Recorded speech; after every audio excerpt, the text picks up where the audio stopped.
Okay, that's dried off a few minutes. I promised a fix for this little slip right there, and there's a little bit of red on the edge there. So I've got some turquoise paint.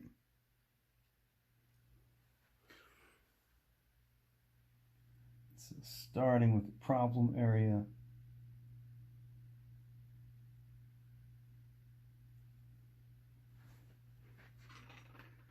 And of course, as to which third color, that's kind of up to you.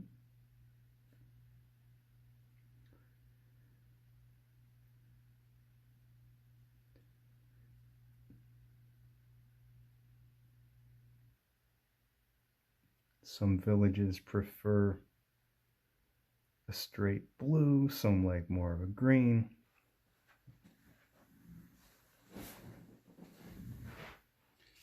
As to what is the correct third color, that's going to be up to preference. It probably has a lot to do with the regalia in that given place.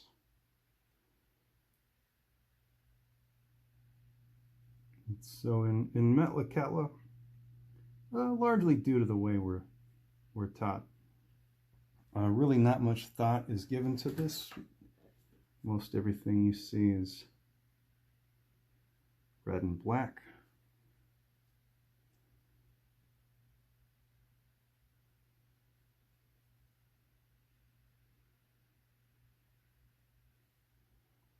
It's throughout history, it seems to be, well, it depends on the available colors, where and when you happen to be.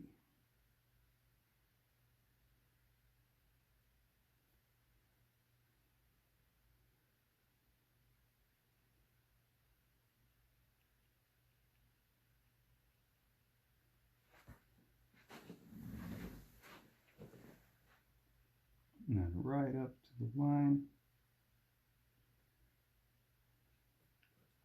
And so this is also helpful if your fine lines turned out thicker than you want them. If you're painting on a piece of wood or even rawhide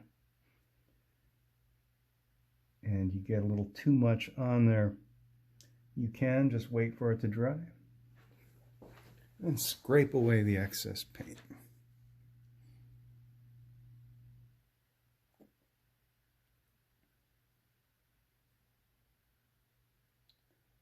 And if you don't want to do the third color, you can just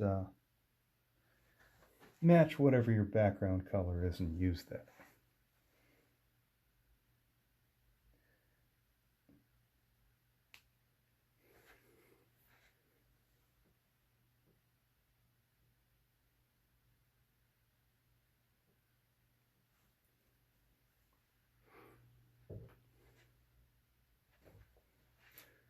And well, that was perfectly avoidable, but I did smudge a little bit of this on top of the red paint. I'll take care of that at the very end.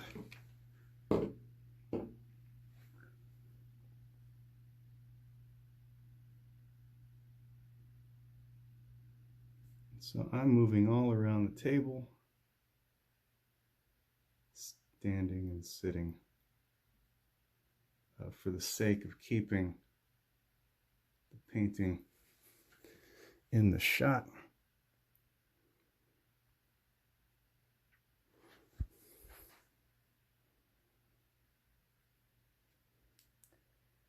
Again, so if you're able to turn your paper upside down or canvas,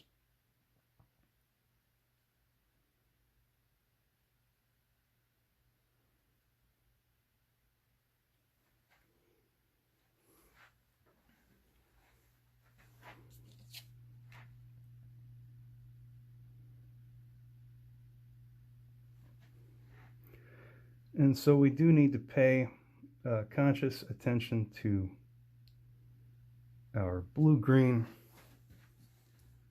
distribution just as much as our red and black. We don't generally want to see it all just clustered around one part of the design. But it's safe to say if I paint inside the main eye orb, then I've pretty well committed to filling in all the other. Fancy word of the day is tertiary, just kind of our third consideration areas. Again, so with this pass, this optional pass of color,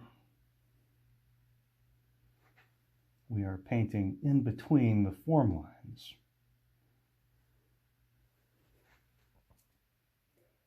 And I know form line is sort of a blanket term. Just talking about, you know, Alaskan Native art, but again, form line is just describing one of the processes inside traditional art.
And so the most difficult parts to fill in can be,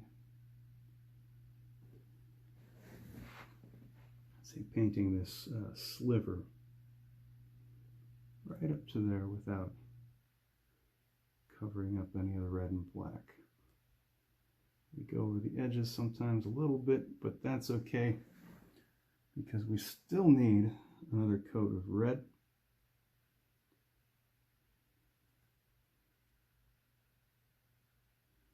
If you're seeing this at full resolution, you can probably see the little gaps in between the paint. So if we're painting, say, blue-green up to the red, up to the black, we want to make sure to get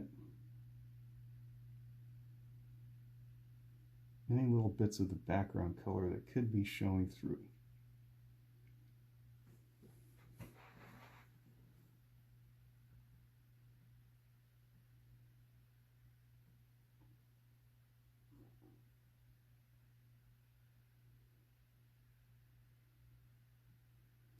And a few tips to hold the brush without it shaking.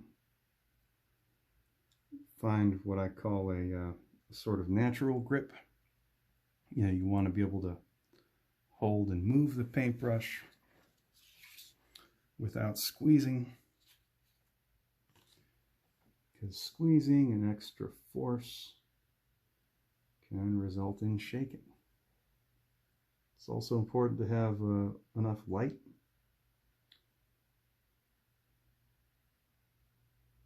Especially at night if you don't have any sunlight poking through the windows. It's important to have enough light when you're painting so that you can see, A, what you're doing without straining your eyes, but it also really helps us tell if we've got enough paint coverage.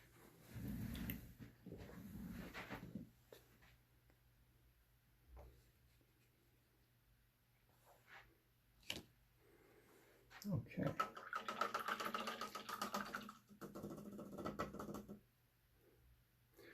And as soon as we'll call this done, I may look at it tomorrow. Just give it oh yeah, and I'll come back again and touch up just these little spots.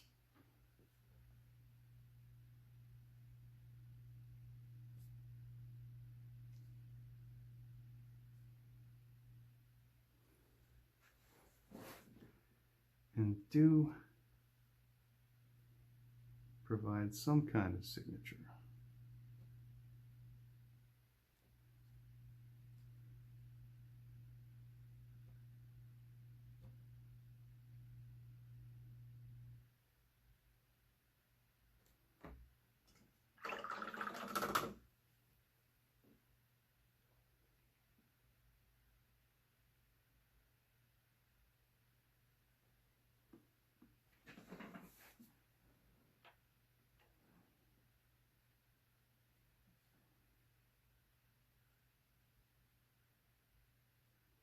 And if you've stuck around until the end,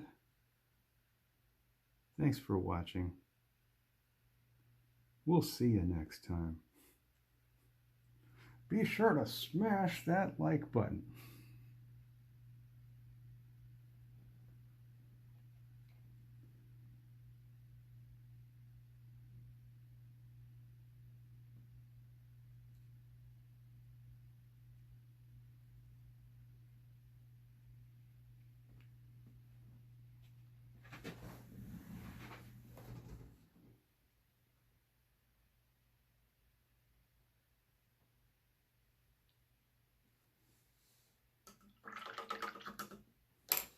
Siaken.